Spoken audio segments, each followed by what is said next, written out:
Perawat adalah tenaga kesehatan paling depan yang harus berada di depan untuk menolong kalau sudah tidak ada lagi profesi lain yang mau turun ke menangani pasien-pasien tersebut. Perawat Indonesia, kita jaga bangsa. Perawat Indonesia, bersama kita mengabdi namun tetap semua. Perawat Indonesia, bersama kita mengabdi untuk sehat menuju masa depan cerah. Hai sejawat perawat, apa kabar buat kalian semua yang ada di rumah? Semoga sehat selalu. Hari ini kita akan podcast lagi untuk membahas peningkatan standar keperawatan melalui kerjasama, yaitu peran PPNI di dalam dan di luar negeri. Untuk itu, saya sudah mengundang narasumber yang sangat kita tunggu dan ya mungkin jadi saya yang nunggu banget sih sebenarnya karena benar-benar yang dibahas nih tentang kerjasama dari PPNI dari dalam maupun luar negeri. Langsung aja kita sambut Bapak Profesor Bapak Agung Waluyo selaku Ketua DPP Bidang Kerjasama Dalam dan Luar Negeri. Apa kabar Prof? Sehat? Alhamdulillah. Alhamdulillah sehat. Beliau habis dari kampus UI ya dok? Jauh Prof tadi? Jadi habis rapat untuk rencana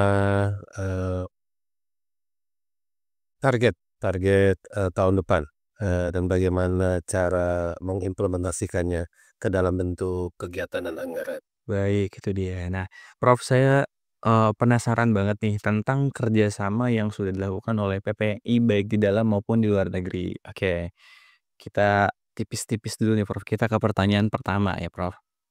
Apa saja sih, Prof, peran utama yang dimainkan oleh PPNI dalam meningkatkan standar keperawatan di Indonesia, baik dalam negeri maupun dalam kerjasama internasional? Silakan, Prof. Ya, terima kasih. Sebenarnya pertanyaan ini ada beberapa proses yang terjadi di dalamnya. Kita tidak bisa hanya dari peran PPNI saja, tetapi juga unsur-unsur yang lain. Namun karena ini ditanya peran utama dari PPNI, tentu yang pertama kita berperan dalam mengawal pengembangan kurikulum pendidikan keperawatan yang berkualitas. Karena kitalah PPNI yang memahami kompetensi dari perawatnya. Nah, namun memang kita juga ada stakeholder yang lain yaitu AIPNI. Namun mereka lebih daripada institusi pendidikannya. Sedangkan kita yang dari profesinya yang menjamin bahwa kompetensinya itu sesuai dengan apa yang dibutuhkan oleh masyarakat dalam negeri dan juga oleh masyarakat luar negeri. Nah, di antaranya peran PPNI itu adalah tadi kurikulum, kemudian menjamin kompetensi perawatnya itu sesuai dengan kebutuhan pasar, Oke. melakukan advokasi dan perlindungan perawat, serta menyusun kebijakan-kebijakan yang memang nantinya akan menjadi dasar dalam penyusunan pengembangan profesi di tingkat nasional maupun di internasional. Di tingkat nasional kita memang perlu melakukan kerjasama dengan unit atau institusi ataupun stakeholder pemangku kepentingan yang terkait seperti Kementerian Kesehatan, Kementerian Ketenagakerjaan, kemudian Kementerian Luar Negeri dan Dalam Negeri. Karena itu berkaitan dengan penempatan SDM perawat untuk di daerah-daerah dari Kementerian Dalam Negeri, pengaturan struktur di masing-masing provinsi, bagaimana itu termasuk juga bagian dari kewenangan Kementerian Dalam Negeri dan Kementerian Luar Negeri untuk membantu komunikasi dengan negara-negara di luar sana dan juga Kementerian Tenaga Kerja menjamin bahwa tenaga kerja Indonesia yang akan bekerja di luar negeri itu aman dan terlindungi secara hukum. Jadi secara keseluruhan disiapkan gitu ya, Prof? Iya, jadi memang cukup kompleks persiapannya dan peran PPNI di dalamnya. Oke. Nah, Prof, dalam konteks kerjasama dalam negeri nih, Prof, apa saja sih inisiatif yang PPNI lakukan untuk memperkuat kolaborasi antara perawat, rumah sakit, dan pemerintah daerah? Dan apa saja yang sudah PPNI lakukan, dan juga apa saja yang dilakukan PPNI ke depannya dalam konteks kerjasama? Silakan, Prof. Ya, pertanyaannya banyak banget itu. Ya, jadi pertama inisiatif PPNI untuk memperkuat kolaborasi, dengan rumah sakit dan pemerintah daerah tentu yang tadi sudah saya sampaikan bahwa kita pimpinan DPP PPNI menjamin dan mengawal, untuk pengaturan kebijakan di tingkat pusat, di tingkat kementerian, kebijakan di tingkat menteri yang nantinya akan, diterjemahkan oleh, unit-unit terkait di bawahnya untuk membuat kebijakan yang lebih teknis. Misalnya, perencanaan jumlah, perawatnya, perencanaan, tingkat spesialisasinya, kemudian juga jenis-jenis, pendidikan dan kompetensi yang diharapkan. Nah, dari situ nanti akan, muncul, network yang kita bangun, yang nantinya akan, menjamin seluruh proses, persiapan pendidikan, kemudian proses pendidikannya sendiri, sampai pendistribusiannya itu dijamin sesuai dengan kebutuhannya. Sehingga, ini nanti, oleh DPP PPNI yang sudah dijembatani untuk, melakukan komunikasi ataupun mediasi ke kementerian, sudah seharusnya dilanjutkan juga oleh PPNI di tingkat daerah, Betul. yang nantinya akan, mencoba membuka komunikasi, melanjutkan komunikasi yang sudah dilakukan di pemerintah pusat. Mereka akan membuka, komunikasi dengan pemerintah daerah. Dan tentu saja karena komunikasi antara DPP dengan DPW ataupun DPD PPNI sangat lancar, tidak ada masalah, eee, proses pendampingan PPNI di daerah itu selalu dikawal oleh DPP PPNI. Sehingga, menjamin apa yang tadi kita harapkan, dari segi jumlahnya, kemudian dari segi kualitas perawatnya, Oke. kemudian jenjang pendidikan yang diinginkan, berapa yang ingin dihasilkan dari nurse spesialis, dan mungkin di beberapa daerah masih ada yang membutuhkan nurse vokasi. Nah, itu yang kemudian didiskusikan. Nah, tadi, juga ditanyakan, apa yang sudah dilakukan, PPNI dalam konteks kerjasama kita sudah, tadi membuat, MOU dengan kementerian-kementerian, yang sudah pasti Kementerian Kesehatan, kemudian Kementerian Dalam Negeri, kemudian Kementerian Tenaga Kerja, dan juga, mmm, badan-badan atau unit-unit yang sejajar dengan kementerian, ya, misalnya BNN, kemudian, eee untuk, kebencanaan, itu juga kita sudah melakukan, memulai dengan membuat MOU dan, PKS. Dan tentu saja ini sudah merupakan sebuah terobosan yang dibutuhkan, eee, terutama dari kebutuhan, kerjasama di dalam negeri. Nah, untuk, luar negeri belum ditanya ya? Iya.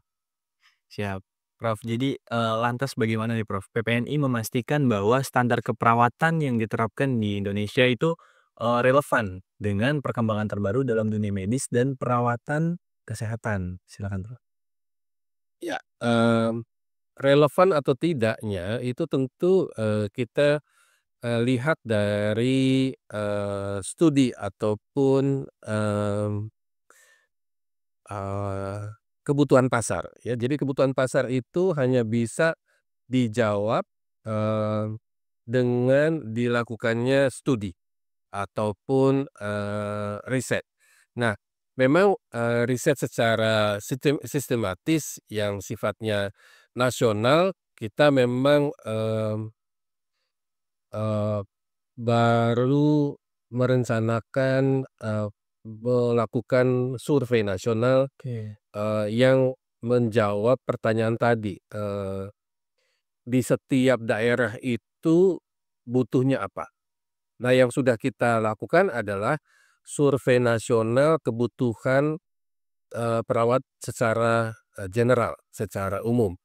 Dan itu memang, saat ini dari hasil riset tersebut, dibutuhkan perawat, mmm, nurse generalis, Oke. kemudian juga ada sebagian, nurse vokasi, Oke. atau diploma dan perawat spesialis. Dari situ memang, di setiap daerah membutuhkan beberapa jenis jenjang perawat tadi. Namun memang, kita, sedang merencanakan, riset lanjutannya untuk melihat, di setiap daerahnya itu misalnya berapa jumlah perawat spesialis onkologi dibutuhkan, Oke. kemudian berapa perawat spesialis anak dibutuhkan, itu memang kita sedang, rancang sehingga mungkin dalam waktu yang tidak terlalu lama kita akan tahu, jumlah-jumlahnya dan itu nantinya akan tentu, menjawab, apakah itu sudah sesuai, relevan dengan perkembangan, terbaru dari dunia medis. Dan satu hal yang, membanggakan bagi, kita, perawat dan juga PPNI, eee endorsement ataupun usulan, dibukanya, pendidikan perawat itu juga sekarang sudah datang dari, eee eee stakeholders lain, yaitu, pemangku kepentingan lain. Dalam hal ini adalah, rumah sakit, masyarakat ya, dan juga yang didukung oleh Kementerian Kesehatan dan juga Kementerian Pendidikan Tinggi. Dengan, diresmikan oleh kedua kementerian plus, universitas, kemarin itu dilakukan di sebuah, ruang pertemuan ataupun dilakukan, pers conference yang dihadiri oleh beberapa universitas, ternama di Indonesia, diantaranya UHI, UGM, UNER, Oke. Unpad yang memang, mengusulkan mendukung program pendidikan spesialis, onkologi, dan juga di situ ada Kementerian Kesehatan dan juga Kementerian Pendidikan Tinggi. Dan dari situ kita, lihat bahwa memang, sangat relevan, dan sangat dibutuhkan oleh masyarakat pendidikan, spesialis, keperawatan onkologi. Oke, itu jadi, sangat-sangat relevan teman-teman. Jadi, standar keperawatan yang diterapkan oleh PPNI di Indonesia itu sudah diriset sebelum diterapkan. Jadi, dicek dulu nih, disurvei dulu secara nasional, apa saja sih yang dibutuhkan oleh perawat-perawat dan juga masyarakat di daerah-daerah, barulah diterapkan, kayak gitu. Jadi intinya PPNI sudah berusaha untuk bekerja sama dengan totalitas, itu dia intinya. Oke, teman-teman lanjut nih.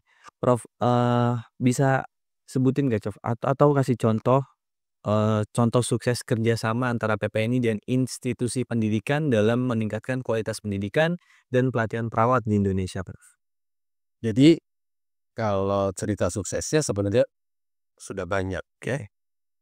kenapa saya katakan sudah banyak, karena, semua pendidikan, keperawatan di Indonesia itu selalu di-endorse ataupun didampingi, oleh PPNI. Oke.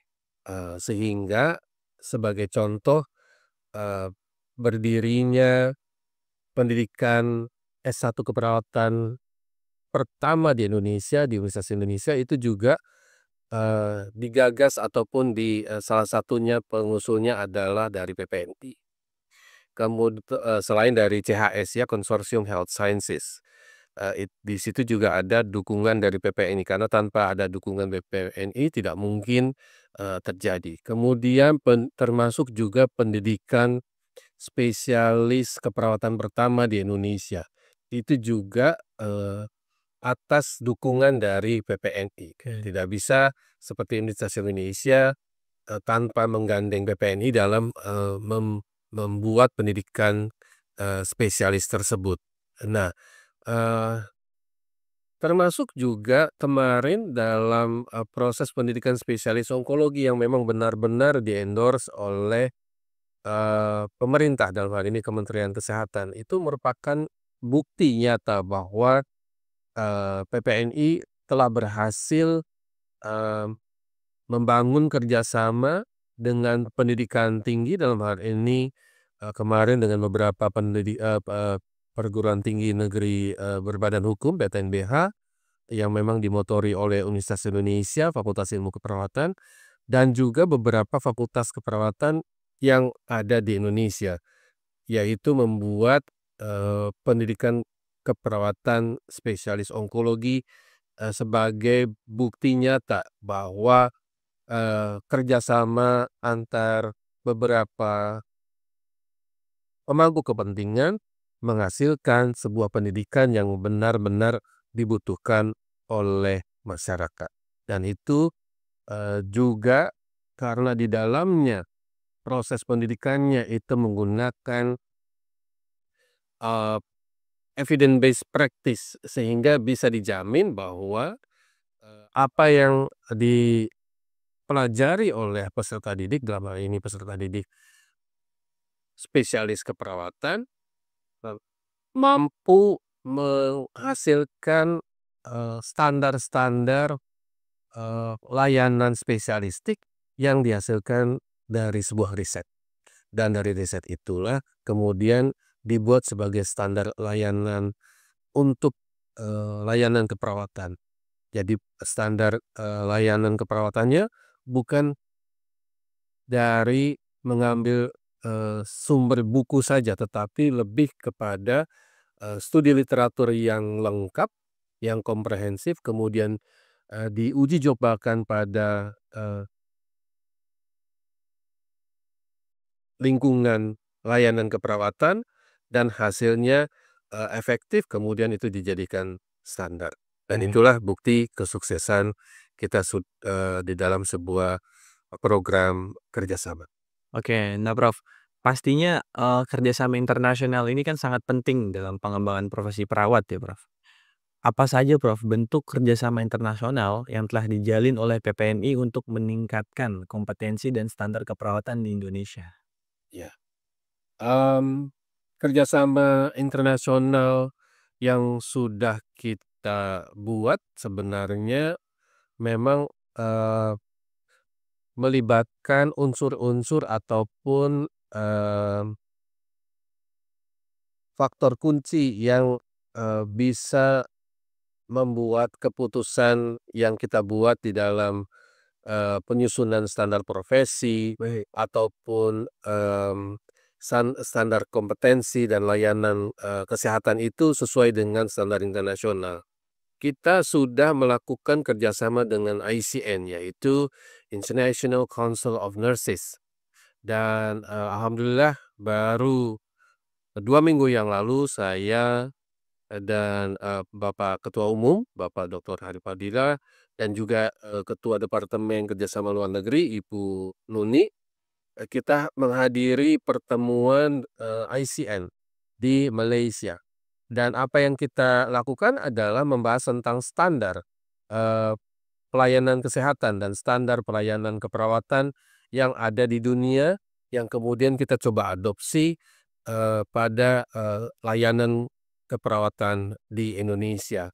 Nah, tidak hanya dengan PPNI kita tidak hanya dengan ICN PPNI melakukan kerjasama, tetapi juga sudah sejak lama PPNI juga bekerja sama dengan WHO dalam menjamin bahwa apa yang kita miliki sebagai unsur dari tenaga kesehatan yang akan menunjang kebijakan-kebijakan di World Health Organization itu pun kita secara aktif terlibat di dalamnya. Di antaranya kita selalu aktif di dalam melibatkan WHO di pertemuan-pertemuan keperawatan. Dan kebetulan sekali saya pun dulu pernah bekerja di WHO. Jadi, link ataupun network, tersebut saya gunakan untuk menjadi jalan ataupun jembatan antara, PPNI dengan WHO yang, tentu apabila ada sebuah informasi terbaru ataupun kebijakan internasional tentang kesehatan yang terbaru seperti penanganan, COVID-19 beberapa tahun yang lalu, itu kita selalu mendapatkan update yang, terkini. Sehingga tentu saja, apa yang kita, gunakan sebagai acuan, adalah hal-hal yang terbaik yaitu dari, WHO dan ICN. Dan, itu, terbukti sangat, membuat kita percaya diri pada saat mengatasi, pandemi COVID-19. Kita, dengan support yang mereka, berikan dari, WHO maupun dari ICN, kita, di titik-titik krisis yang terendah, di saat tenaga kesehatan tidak mau lagi, atau takut untuk, terjun, melayani, pasien. Kemudian, ICN menyatakan bahwa perawat adalah tenaga kesehatan paling depan yang harus, berada di depan untuk menolong kalau sudah tidak ada lagi, profesi lain yang, mau turun ke, eee menangani pasien-pasien tersebut. Sehingga memang di saat itu kita secara intens melakukan pertemuan-pertemuan secara daring, kita mendiskusikan apa yang harus kita lakukan dan alhamdulillah kebijakan yang dilakukan oleh PPNI di dalam, memobilisasi, perawat-perawat dan termasuk mahasiswa keperawatan untuk turun, menangani pasien-pasien COVID itu menjadi sebuah contoh, sukses yang kita sudah pernah lakukan. Baik. Nah, Prof, di dalam, perjalanan PPNI menuju menjalin, kerjasama baik dalam atau luar negeri itu pasti ada tantangan ya, Prof, ya kan. Ada nggak sih, Prof, tantangan terbesar yang dihadapi PPNI dalam menjalin kerjasama internasional terkait dengan standar keperawatan? Dan bagaimana cara PPNI mengatasinya? Silakan, Prof. Ya, beberapa waktu yang lalu juga, kita selalu aktif terlibat di dalam, mmm, kumpulan perawat se-Asia ataupun Asia Tenggara, Oke. eee, terutama dalam menyepakati kompetensi yang harus dimiliki oleh perawat di tingkat ASEAN. Oke. Dan saat itu alhamdulillah kita tidak pernah absen untuk selalu hadir dan, sumbang saran, terhadap, standar-standar yang diusulkan ataupun disepakati bersama di tingkat ASEAN. Dan alhamdulillah standar itu, sudah kita, coba implementasikan di antaranya, bahwa kita di dalam, melaksanakan profesi keperawatan, memberikan asuhan keperawatan, kita menjamin bahwa standar, tingkat ASEAN yaitu memperhatikan aspek perlindungan, pasien, yang menjadi utama dan, masalah etis dalam perlindungan pasien inilah yang menjadi faktor utama di dalam kita, menerapkan semua, eee, tindakan ataupun asuhan keperawatan. Maksudnya apa? Seringkali, kita berada pada posisi superior sebagai tenaga kesehatan, dalam hal ini tenaga keperawatan. Superior dalam artian, pasien sangat tergantung dari tenaga kesehatan, dalam hal ini keperawatan. Dan di saat itulah kita harus memutuskan yang terbaik bagi pasien, bukan yang terbaik bagi perawat ataupun bagi rumah sakit. Nah, contohnya apa? Misalnya dengan layanan, kesehatan yang menggunakan jaminan kesehatan nasional BPJS. Oke. Nah, kita sebagai, individu profesi keperawatan yang juga mengetahui, kebijakan layanan BPJS tersebut harus berfungsi sebagai advokat, yaitu menyarankan pada pasien dan keluarganya layanan keperawatan yang terbaik bagi pasien. Oke. Yang memang bukan yang terbaik bagi rumah sakit. Misalnya untuk keuntungan sebesar-besarnya bagi rumah sakit ataupun kelompok-kelompok tertentu. Itulah yang bagi kami tantangan terbesar adalah bagaimana menjamin tadi proses implementasi dari sebuah kerjasama baik dalam negeri maupun luar negeri itu standarnya itu bisa dijaga. Nah, tantangan lain yang kita hadapi pada saat kita ingin mengimplementasikan Nurses Health Workers Exchange, yaitu tukar-menukar perawat di antara negara-negara internasional tadi. Tantangan terbesar kita adalah bahasa. Bahasa Inggris sebagai bahasa pengantar di dunia yang paling banyak digunakan, Global ya global, banyak perawat Indonesia yang belum begitu mahir dalam menggunakan bahasa Inggris tersebut. Sehingga perlu rasanya PPNI bekerja sama terutama dengan institusi pendidikan keperawatan yang ada di Indonesia untuk memasukkan kurikulum pendidikan keperawatan bahasa pengantarnya adalah bahasa Inggris.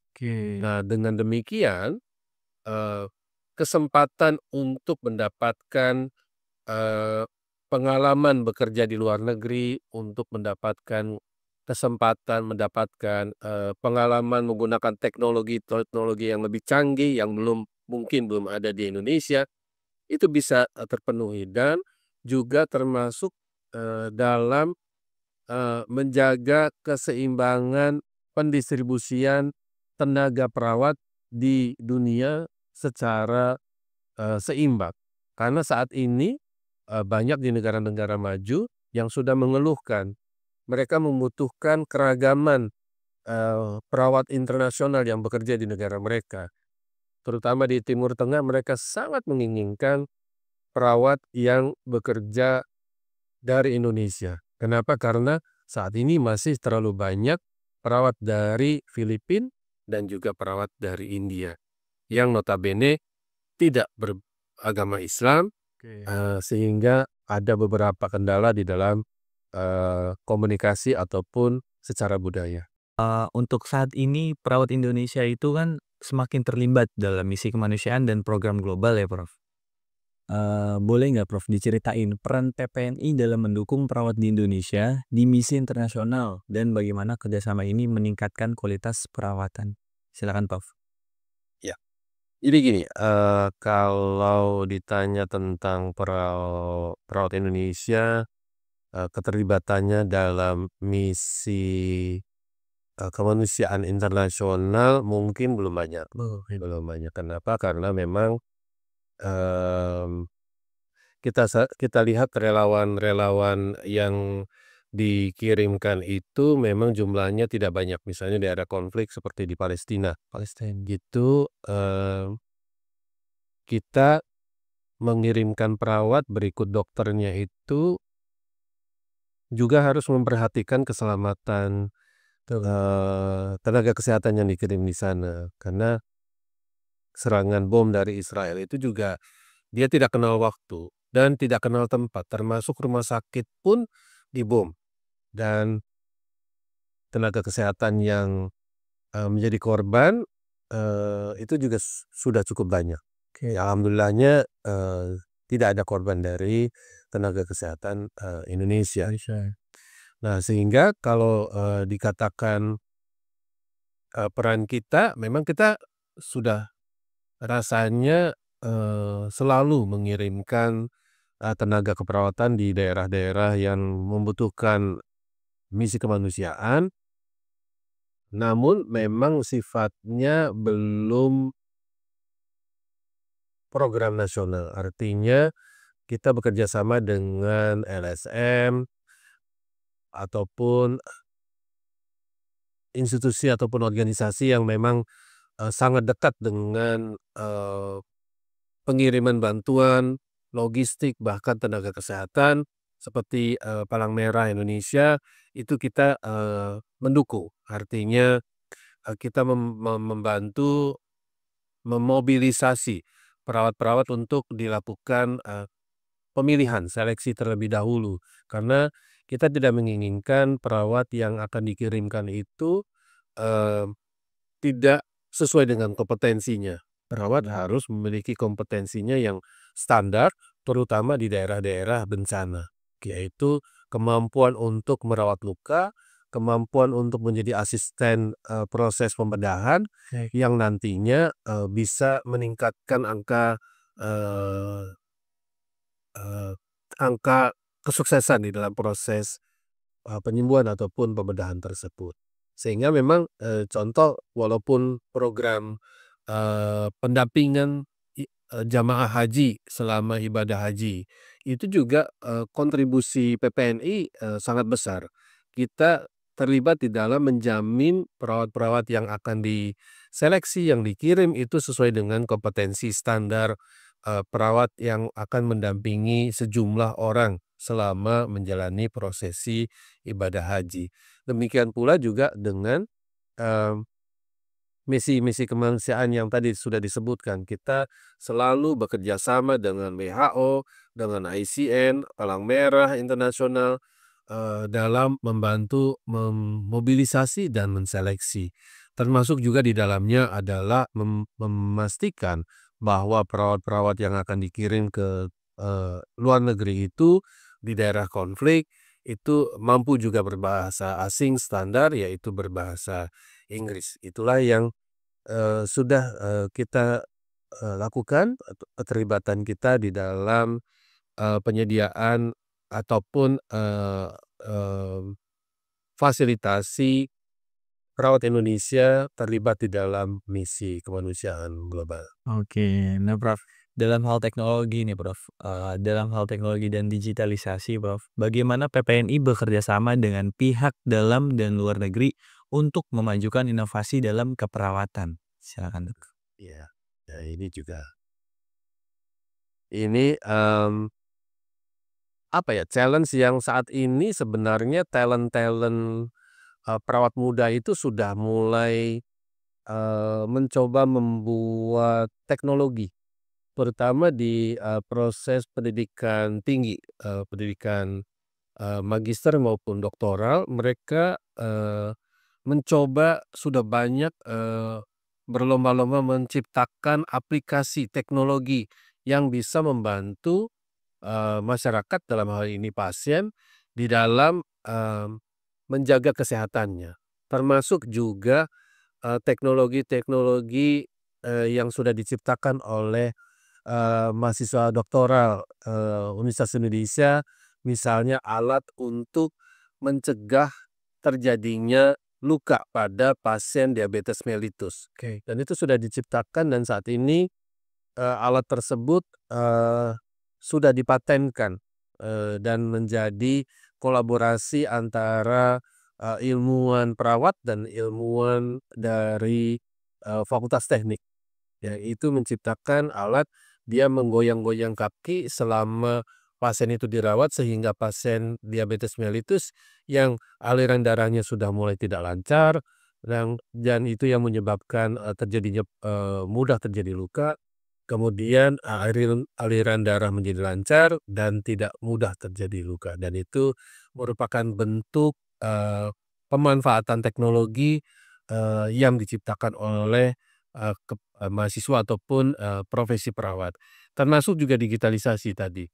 Banyak sekarang aplikasi yang sudah membantu pasien-pasien hipertensi, pasien-pasien kanker, atau lansia. Bahkan ada aplikasi yang baru saja diciptakan oleh mahasiswa keperawatan Universitas Indonesia, yaitu alat pendeteksi kalau lansia di rumah jatuh. Dan itu sudah dihubungkan dengan aplikasi Android, sehingga orang tua maupun tenaga kesehatan yang ada di puskesmas mengetahui ada satu lansia yang ada di RT sekian, kelurahan mana, itu jatuh, dan tinggal komunikasi ke RT setempat untuk bisa ditolong karena mengalami jatuh. Dan itu sebuah eee, kemajuan teknologi yang sudah diciptakan, yang memang membutuhkan juga dukungan dari kementerian terkait, dalam hal ini Kementerian Industri, betul. Karena kalau alat ini belum massal digunakannya memang belum atau tidak memberikan manfaat pada masyarakat luas. Nah, ini membutuhkan dukungan dari berbagai pihak agar produk-produk kemajuan teknologi tersebut bisa dimanfaatkan dan digunakan secara luas oleh masyarakat Indonesia. Oke, nah itu dia teman sejawat, pemanfaatan dari teknologi di zaman sekarang. Jadi sangat sesuai pada tempatnya, pada bidangnya. Jadi semoga organisasi profesi ke depannya semakin maju, lancar, jaya. Nah, Prof, ada nggak Prof harapan Anda untuk masa depan kerjasama dalam negeri dan luar negeri PPNI dalam peningkatan standar keperawatan di Indonesia? Dan bagaimana peran perawat muda dalam mewujudkan visi tersebut? Ada ikut andil kan ya perawat muda ya gitu. Silakan Prof. Kalau peran PPNI ya dalam, ya harapan saya terhadap, ke depannya terhadap PPNI dan juga, perawat generasi muda ya. Sebenarnya memang, tadi PPNI sudah dibangun oleh orang-orang yang secara mumpuni membangun organisasi profesi ini menjadi organisasi yang matang. Baik dari segi kemampuan untuk mendampingi profesi keperawatan menjadi profesi yang profesional, tetapi juga bisa berada di tengah-tengah profesi lain, kemampuan berpolitiknya yang cantik. Oke, sehingga memang saat ini kita mungkin sudah harus menentukan strategi di dalam menentukan arah perkembangan profesi ke depan. Kita tidak boleh selalu bertentangan dengan pemerintah. Kita harus sejalan dan kalau perlu mendukung kebijakan pemerintah tersebut.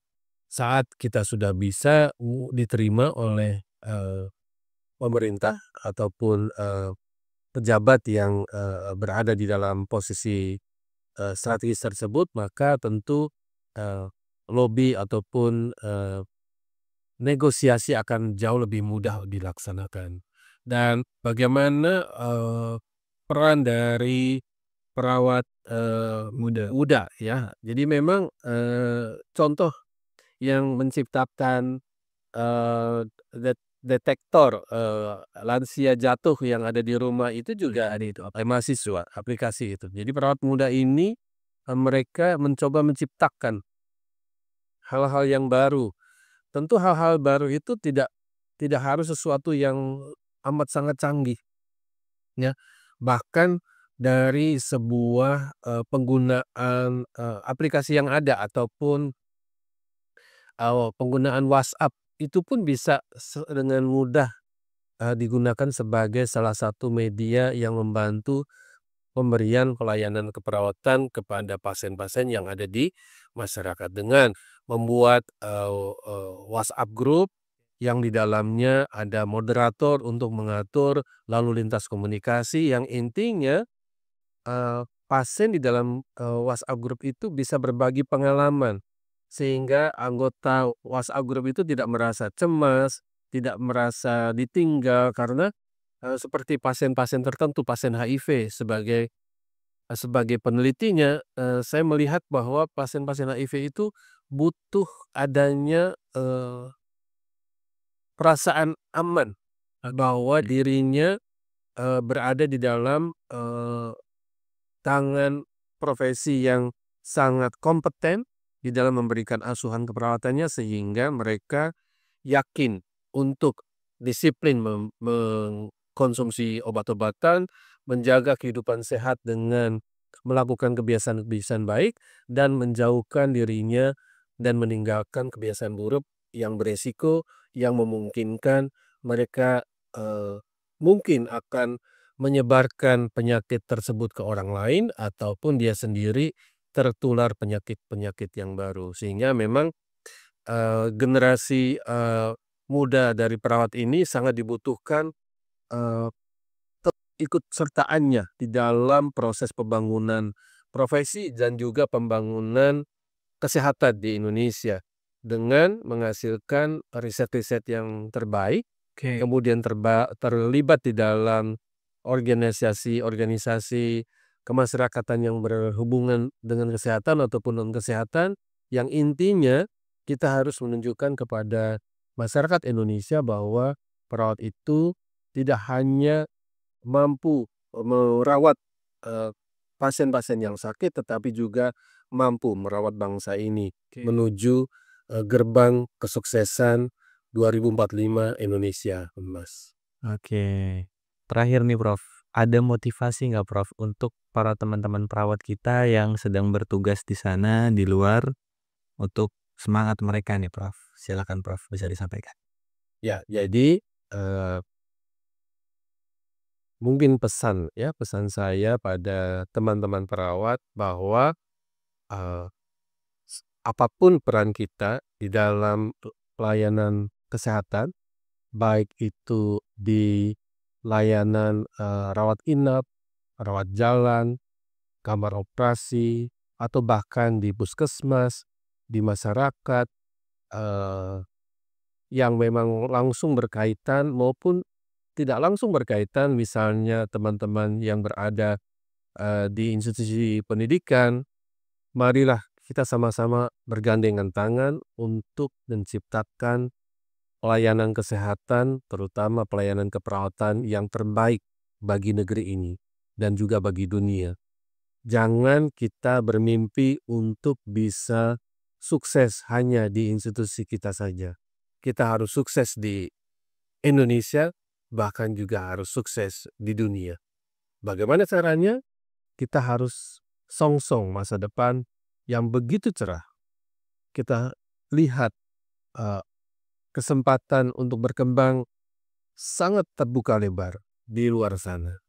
Jadi jangan pernah kita hanya menutup, mata dan telinga kita pada kesibukan rutin kita sehari-hari, ya. Bukan berarti kita tidak boleh, bekerja tekun pada kegiatan rutin kita, bukan. Tapi setelah kita sudah melaksanakan tugas kita utama tadi, kita coba buka peluang-peluang lain, komunikasi yang lebih luas dengan profesi lain, bahkan di luar, tempat kita bekerja. Kita mencoba untuk melihat bahwa ternyata banyak sekali yang bisa dilakukan oleh kita sebagai perawat. Dan jangan lupa, saat kita menginginkan masyarakat Indonesia sehat, kita tidak hanya memberdayakan kemampuan masyarakat di dalam menjaga kesehatannya, tapi yang lebih penting lagi bahwa banyak masalah kesehatan bermula dari masalah ekonomi. Oleh karena itu, kita perlu juga berdayakan masyarakat dari segi ekonomi. Buat mereka berdaya untuk mampu mendapatkan sebuah pekerjaan ataupun penghasilan. Di saat penghasilan mereka miliki, di saat itulah mereka memiliki kemampuan secara finansial untuk menjaga kesehatannya. Sehingga, sekali lagi, bukalah kesempatan untuk berkomunikasi, membaca, ataupun memperluas wawasan, networking kita dengan masyarakat di luar sana yang begitu luas yang belum kita eksplor. Oke, itu dia teman-teman. Podcast hari ini bersama Prof. Agung Waluyo selaku Ketua DPP Bidang Kerjasama Dalam dan Luar Negeri. Dan untuk kalian semua ada sedikit informasi tentang PPNI Pay, aplikasi yang sudah dirilis atau diluncurkan oleh PPNI Pusat. Kalian bisa langsung cek aja aplikasinya ada di Play Store, namanya PPNI Pay. PPNI Pay ini adalah aplikasi untuk semua atau segala transaksi online. Kalian bisa bayar apapun. Beli token listrik, top up pulsa, bayar cicilan tagihan online, itu bisa semua di situ. Satu aplikasi bisa untuk semua. Untuk downloadnya kalian bisa cek link di deskripsi di bawah sini. Jangan lupa di like, komen video ini, dan juga jangan lupa di subscribe. Terima kasih Prof. Agung Waluyo, terima kasih banyak Pak sudah mampir di podcastnya CNS Strip Cimanyo. Terima kasih. Terima kasih.